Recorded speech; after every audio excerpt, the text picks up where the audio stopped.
कुछ लड़कियां ऐसी होती हैं जिन्हें शारीरिक सुख ना मिले तो वो पागल होने लगती हैं। मैं भी उन्हीं में से एक थी।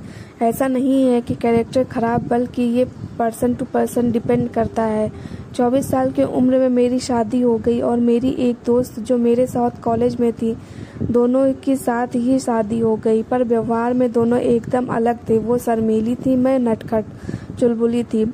हम दोनों की शादी अच्छे परिवार में हुई, पर मेरे पति कुछ ज़्यादा हैंडसम और दिलदार आदमी थे। सब सही चल रहा था शादी के कुछ समय तक, लेकिन जैसे जैसे जिम्मेदारी बढ़ रही थी वैसे वैसे घर पर काम भी बढ़ने लगा था।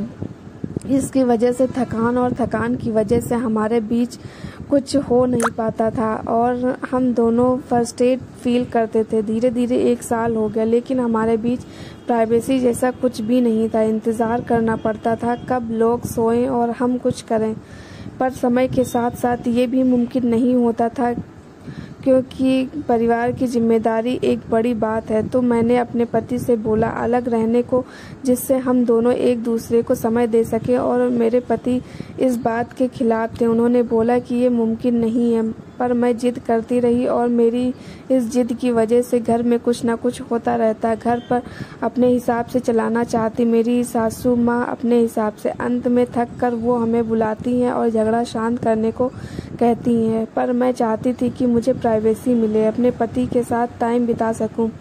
कुछ समय बाद मेरे पति भी दिल्ली ने बेंगलोर ट्रांसफ़र लेते हैं। ये दिन मेरे लिए किसी आज़ादी से कम नहीं था। अब हम जो चाहें वो कर सकते थे। पहले कुछ महीने पतिदेव का मूड ऑफ रहता था, लेकिन धीरे धीरे सब सही हो गया। अब हम संबंध बनाने के लिए प्राइवेसी ढूंढने की ज़रूरत नहीं पड़ती।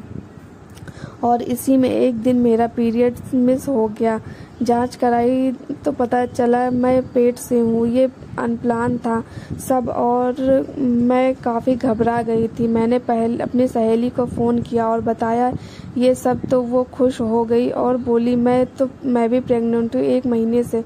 उसने मुझे बोला प्रेगनेंसी नाजुक चीज़ है, अपने ससुराल या मायके जाओ। मैंने बोला ठीक है, देखते हैं। फिर मैंने सास को फ़ोन करके बताया। वो बहुत खुश हुई और तुरंत बोलने लगी या तुम आ जाओ या मैं आती हूँ। मैंने बोला अभी आना पॉसिबल नहीं।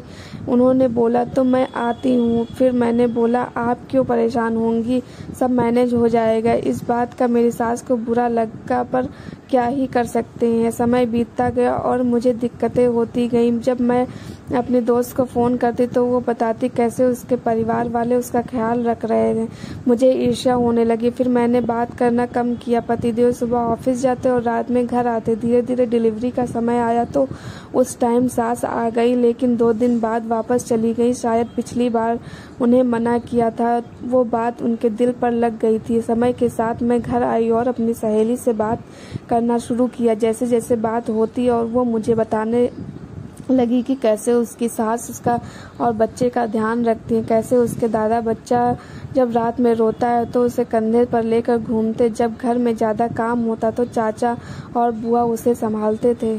ये सब सुनकर मुझे लगा कि मैंने बहुत बड़ी गलती कर दी। अलग होकर परिवार की अहमियत क्या होती है अब समझ में आ रहा था, पर मैं शर्मिंदा थी अपने किए पर, और इस बार भी मेरा ईगो मेरे सामने आ रहा था। मुझे लग रहा था किस मुंह से वापस जाऊं, क्योंकि अब गई तो लगेगा बच्चा पालना है, तो वापस आ गई। तभी मेरे ससुर का फ़ोन मेरे पति के पास आता है और वो वीडियो कॉल पर बच्चे को देखने के बोलते हैं। काफ़ी देर खुशी से उसे खिलाया और खिलाते खिलाते आंखों में आंसू थे। उन्होंने बोला उतना दूर हो बेटा, कोरा में भी नहीं ले सकते। मेरे पति ये सब देख रहे थे पर कुछ बोल नहीं पाए और उदास मन के साथ सो गए।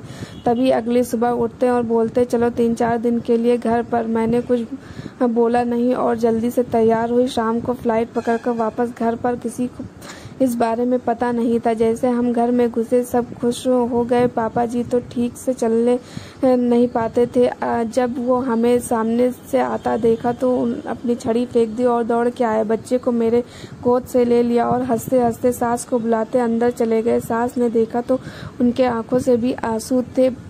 सब बहुत खुश थे। 3 दिन मेरे साथ बिल्कुल वैसे हुआ जैसे मेरी सहेली के साथ होता था। जब 4था रोज हुआ, मैंने अपने पति से दबे मन से पूछा कि कब चलना है, तो उन्होंने जवाब दिया अब वहाँ नहीं जाना है। तुम्हें हर चीज़ में दिक्कत होती है तो तुम्हें खुद को सुधारने की ज़रूरत है। मैं अपने माँ बाप को से उनका पोता दूर रख कर उनके हक को और अपने बच्चे को दादा दादी के प्यार से वंचित करके उसके हक को मारना नहीं चाहता।